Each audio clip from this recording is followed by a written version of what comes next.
నమస్తే. జై భీమ్, మూక్ ప్రజాగలం, పీడిత ప్రజల గుండె చప్పుడు. ఈరోజు ముఖ్యాంశాలు. అధికారులారా, నాయకులారా, మిత్రులారా, చూడండి మన కొలకపూడి శాసనసభ్యులు ఎమ్మెల్యే గారు ఎంత నిజాలు మాట్లాడుతున్నారో చూడండి. వాళ్ళ భార్యని కిడ్నాప్ చేశారంట. మరి ఆ కిడ్నాప్ చేసిన భార్య భర్తతో పక్కనే పెట్టుకుని మాట్లాడుతున్నాడు.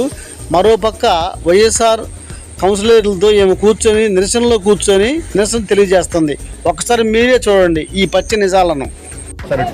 తిరువూరు నగర పంచాయతీలో 1వ వార్డు సభ్యురాలైన కొలికిపోగు నిర్మలని 4 రోజుల క్రితం స్థానిక వైఎస్ఆర్సీపీ నాయకులు వైఎస్ఆర్సీపీ తిరువూరు ఇన్ఛార్జ్ సోమదాస్ గారితో మాట్లాడాలని చెప్పి తీసుకెళ్లి 4 రోజుల నుంచి వాళ్ళ నిర్బంధంలో ఉంచుకొని దాదాపు కిడ్నాప్ చేశారని చెప్పేసి 1వ వార్డు కౌన్సిలర్ నిర్మల గారి భర్త కొలికిపోగు చంటి గారు రాత్రి పోలీసులకు కంప్లైంట్ ఇచ్చినా ఇప్పటి వరకు పోలీసులు దాని మీద ఎట్లాంటి చర్య తీసుకున్నారు.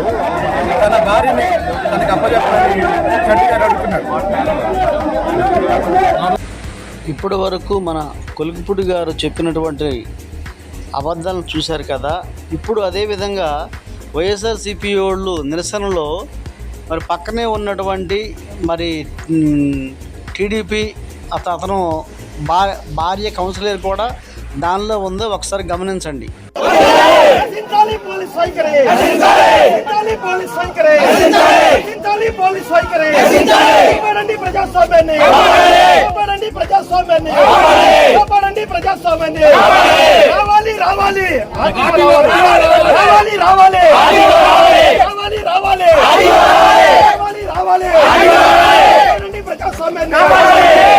పోలీస్ వైఖరి, పోలీస్ వైఖరి, పోలీస్ వైఖరి, జగన్మోహన్ రెడ్డి నాయకత్వం, జగన్మోహన్ రెడ్డి